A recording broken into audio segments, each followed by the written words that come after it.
certified financial planner, CEO, and co-owner, Matt Curfman. Hi, Matt. Hi, Bart. How are you? I'm great. It's been a few days. You've missed me, haven't you? I have missed you. It's been only 2 days. Yep. Yeah, I was going to call you yesterday and just see if you want to hang out. See what we're up to. Saturday night, it was the Party for a Cause, and celebrating the completion of the Y. It was the first Party for a Cause since the Y was finished, and that was your idea. You announced, I can't remember what year it was, but you had a crazy meeting you called and announced that this community is going to build a new Y, and it happened. It did happen. That was fall of 2017 over at the Fireside Room in Cascades Manor House. There was a small group of people that had been Y supporters that got together, and it wasn't just my idea. I just decided that it was time to go public with it, and a lot of work for a lot of years behind the scenes, and it just felt like the timing was right. And well, it was bodacious because you said we're going to raise this money in 1 month. I think I said in November, and I think I had 25 days to do it. Yeah, 25 days. We wanted to raise it by Christmas that year, which was absurd, but it kind of brought a lot of action and a lot of people together wondering what in the world's going on at the YMCA. The evening, the red carpet rolled out for the theme, the Oscars night, and oh, look at that. Oh, wow. There's a red carpet moment. Jason and myself and Clay and Leslie McAndrews, yeah, we walked in together, and we were just talking on break, we love being inside the Michigan Theater. It's just its renovations too. Yeah. It looks incredible in there, and it's just fun to see the history maintained of that building. Yeah, it was a beautiful place, and you were paying attention. Yeah. During the awards, we were talking about. It was that during too. the awards. Yeah, it was a great night. Well, it is. Matt is frequently with us on our show. For those who aren't familiar with Richmond Brothers, I thought we'd take a moment. Just what is it you guys do? So when a lot of people hear the name Richmond Brothers, they wonder because what we do is not in our name. So just a little background: the Richmond Brothers. It's a firm Jackson-based. We've been continually operating under this name since August of 1994. So, we just passed 30 years old, so to speak. 31 years actually this year. I've been with the firm since 1997, 98. High school senior at Vandercook Lake. And so there are 17 team members, and our office is at the Jackson Airport. It's actually connected to an old hangar. And we work with people all over the country, but mostly right here in the Jackson and Michigan area. A lot of times people who have retirement accounts like Roth IRAs, old 401ks, old pensions, and they have just a lot of moving pieces, and it's never that important because they don't need it when they're working, but if they change jobs or there's downsizing or they're ready to retire, or there's some kind of life event that forces them to bring all that up to the surface, that's where we come in and help people look through all of that, whether it's, when to turn on Social Security in retirement.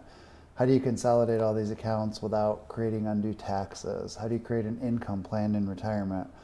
How do you bring it all together? So that's a lot of what we focus on. So this past year, the big, beautiful bill was enacted into law, essentially a tax law. And there are some takeaways for people that are approaching retirement. Yeah, so we'll get into this in a minute, but I just did some 3 day tax law training for retirees, and actually my whole team of advisors went. And Ed Slott, IRAhelp.com, he's a nationally renowned CPA who trains financial advisors and estate planning attorneys on the tax law and retirement. And did you actually see him last week? Oh yeah, yep. My phone's over there in my coat, but I have a picture I could show you. Yeah, we go at least twice a year and do this training, and he dubbed the unofficial name of the One Big Beautiful Bill Act ABBA, and so they were playing the Dancing Queen as far as music theme for the week. But there was a tax bill passed, in all seriousness, and a lot of people wonder, there's two big things that we want people to be aware of. So most people, their taxes are going to be less when they go to file in 2025 than they were in 24, all things being equal. That was a big selling point. And so initially, it's wonderful for people, but I'm not giving a commentary on whether it's right or wrong, but it is passed and we have to deal with it, right? So we're all in the same boat. And what we find is, there's this small opportunity between 25, 6, 7, and 8, where the current tax law is set into place. And standard deductions, for example, are the highest they've ever been. So if you're a married filing joint couple, a standard deduction is $31,500 this year. And we work a lot with retirees especially. And if you're 65 or older, you have an additional $1,600 each. So that's an extra $3,200. And then part of this bill is if you're 65 and older, there's an additional $6,000 each. So you can all of a sudden get up to almost $46,000, $47,000 in a standard deduction. So what that really means in layman's terms, if you had $100,000 of income and your standard deduction is $47,000, you're only taxed on the difference. And the rates are pretty low.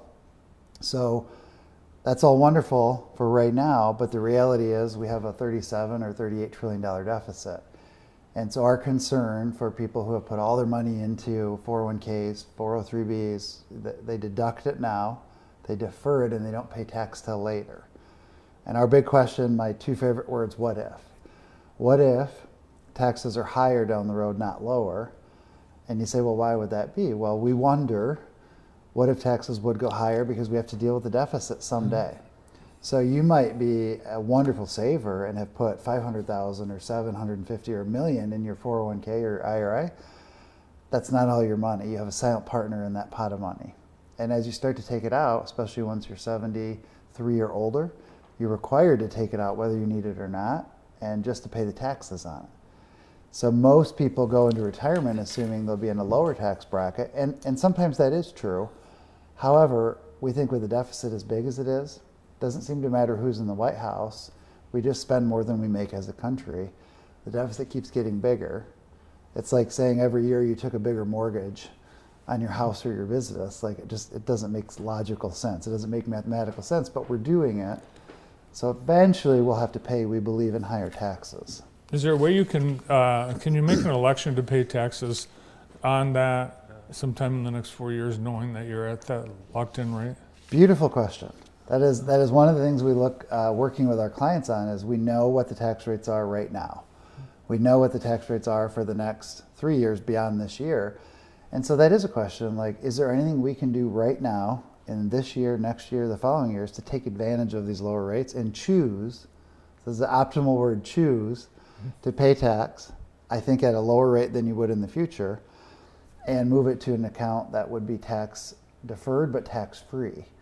And so that's a lot of the planning that we also can work with clients or prospects on is, should you consider that? And just because it's available doesn't mean you have to do it, but we believe very much in education. And unless you're already a CPA or you're in finance yourself, these things really aren't taught, and most people have their own careers in their own fields, and there's just a lot of information, almost too much information out there to kind of figure it all out. Well, we're here approaching the end of the year, and are there some things that people can be or should be doing as they're, particularly those that are, closer to the retirement age? In retirement, yeah. I mean, I think one big thing is anyone who is retired and either has inherited an IRA or is over 73 or older, you have something called a required minimum distribution. And what that means is whether you need the money or not, you have to take money out of just so you pay tax. So we just talked with the YMCA as one example, a qualified 501c3 nonprofit. This kind of goes backwards, but you don't have to take money to your 70 and 3, but at 70 and a half, that's right, 70 and 1/2. If you have money in an IRA, and let's say you give to your church or you give to the YMCA or you give to the Cascades Humane Society, you can actually pull money out of your IRA, have it sent directly to the nonprofit. It's called a qualified charitable distribution. And there's a few rules you have to follow, but that can come out of your IRA and you don't owe any tax on it, and the nonprofit still gets the money. And as an individual, we satisfy our RMDs that way. And it's a big number. You can give up to $108,000 per person per year. Most people don't hit that, Most of us say, look, we give $500 a month to our church. That's $6,000 a year. Well, rather than writing it out of your checkbook, if you're 70 and a half or older, talk to your advisor or talk to us about how to do it with your IRA account. It's way better for everyone involved, and especially you, and you can still get your full 46, 47,000 standard deduction on top of getting that money to charity. It is wonderful. It's a good section of the tax code. Win, win, win. Yeah. So at Richmond Brothers, you work with people 5, 7, 8 years before their retirement, or any time really. Sure. So at this point, that's what's, I guess, as they're seeing a date in their future when they've elected to retire. Do you spend more time with people, during those last 3, 4 years? Yeah, so if you're leading up to retirement, whether you're 6 months away, a year away, 3 years away, 5 years away, it's a really critical time, we think, to one, sit down with someone. Like we recently sat with locally someone who worked at Consumers Energy or CMS, and they had turned 55, and they were looking to retire sometime between 58 and 60, but they just didn't know. And they had worked somewhere before Consumers Energy, so they had an old 401k. They'd been building up a separate account on their own, a Roth IRA, and they also had a pension. They were fortunate to be in the group through Consumers where they had a pension when that was grandfathered in, and Social Security. So again, there's this puzzle, this matrix of all these things, and they didn't know how to bring it together or how to do it without implementing their taxes in the wrong way, or should they do a Roth conversion? Most importantly, how do they get their income set up when their paycheck stops? And so we work with them to coordinate a written retirement income plan, so you see it on paper, and you actually have a plan. And I think the other piece I would say right now is, markets are pretty high. They've been really volatile this year, and there's been a lot of risk, but they're pretty high. Mm-hmm. So if you are within a year or two of retirement, a bigger question I have for you is how much risk do you have in your portfolio? And what if really negative news comes out and the market starts to drop considerably? Do you have any protections in place? And again, these are questions we ask to say, what if? You can take on as much risk as you want. That's totally up to any individual. And we can work with you on risk or safe, but if you're retired, you're not adding anymore. So when you're not adding anymore, you have a pot of money, and that's what you have to work with for the rest of your life. So safety nets are really, really important in our view, in that category. Well, one thing I think for anyone that's in the situation we're approaching, they need to sit down with someone like Matt or a member of his team. Good to see you. You too. Thank you so much for having me, and thanks everyone for tuning in. Thanks, Matt. Matt Curfman is certified financial planner, CEO, and co-owner of Richmond Brothers.